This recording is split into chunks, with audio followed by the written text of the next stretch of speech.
Calgary has been such a profound example of what that community does in times of struggle, and to do our best to work against all of the limitations. There's a bit of a bright light involved in continuing to work creatively, and I think we're seeing more than ever how much we need that energy. My name is Andy Moro. I'm the lead artist on the 2020 Wavelength Project, which is a cSPACE initiative, and we're in the final stages of the third phase of that project, which is the community exhibit. It's public, it's outdoors, it's a sculptural installation. There are digital layers reflecting the work of innumerable artists in the community.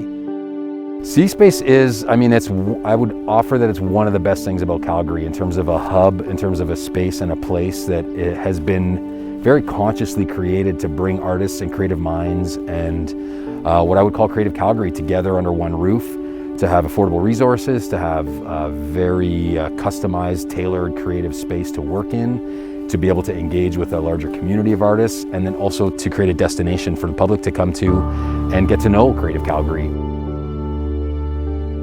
In a way, it's an ecology unto itself in terms of connecting people to the community and to each other in the art scene in Calgary. When artists are working together in a place that is made for them and reflects them and the work they do, it only enhances and increases the strength of the work that they do. So do I think cSPACE is important? I think cSPACE is essential. And I think spaces like cSPACE, placemaking, community making, art making, energy building, we need it. I think the amazing thing about the Calgary arts community is that you don't have a sense of a relative scale. There seems to be a competitive layer that you see in other places that just doesn't exist here. I don't know that I've ever felt as warmly embraced and as welcome and as supported as I have here. And especially in a time of hardship, there's a much greater reaching out towards each other than I've seen in a lot of places, and it's really magical.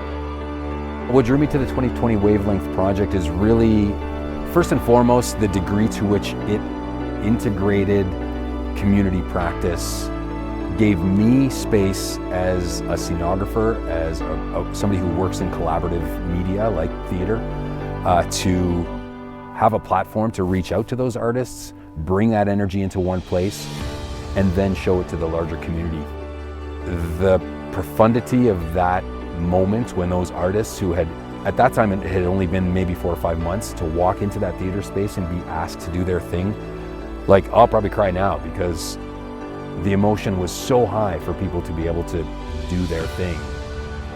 I think of it as a garden of living souls in a way. So all that energy is embedded in this space, and it's energy that is embedded in this community. It's all around us all the time. So if we're doing anything to open a little bit of a portal into that beautiful creative and community energy, then I think that's a success.